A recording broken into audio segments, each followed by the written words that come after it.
আইনজীবীরা এত আনন্দিত উৎফুল্ল নতুন প্রধান বিচারপতিকে পেয়ে। প্রধান বিচারপতি অত্যন্ত জ্ঞানী মানুষ, অত্যন্ত সৎ মানুষ এবং নির্ভীক মানুষ, সাহসী মানুষ। আমরা তার কাছে দাবি জানিয়েছি বিচার বিভাগের সুপ্রিম কোর্টে এবং নিম্ন আদালতে সর্বক্ষেত্রে কোনো সিন্ডিকেট রাখা যাবে না। সিন্ডিকেট শেষ করে দিতে হবে, সকল প্রকার দুর্নীতি বন্ধ করতে হবে। প্রধান বিচারপতি জনাব সৈয়দ রিফাত আহমেদ সাহেব, তাকে সুপ্রিম কোর্ট আইনজীবী সমিতির পক্ষ থেকে সম্বর্ধনা দেওয়া হয়েছে। এই সম্বর্ধনায় এত আইনজীবী উপস্থিত হয়েছেন যে অডিটোরিয়াম ভর্তি হয়ে আর 3-4 অডিটোরিয়াম লোক বাইরে ছিল লয়াররা, এবং আইনজীবীরা এত আনন্দিত উৎফুল্ল নতুন প্রধান বিচারপতিকে পেয়ে।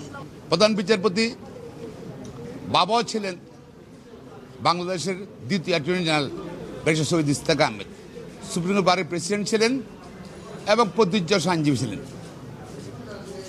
তার নানা ছিলেন বিচারপতি ইব্রাহিম সাহেব। ইস্পাহানি পার্বণ, চিনি গুঁড়া চাল, অনন্য ঘ্রাণে, উৎসবে আয়োজনে। তিনিও অত্যন্ত দলের উনি ছিলেন সৈনিক।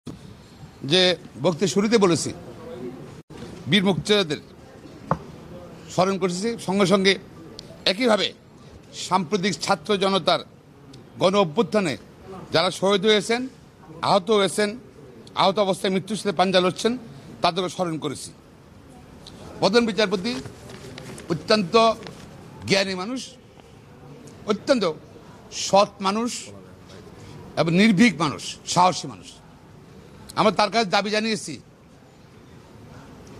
বিচার বিভাগের সুপ্রিম কোর্টে এবং নিম্ন আদালতে সর্বক্ষেত্রে কোনো সিন্ডিকেট রাখা যাবে না।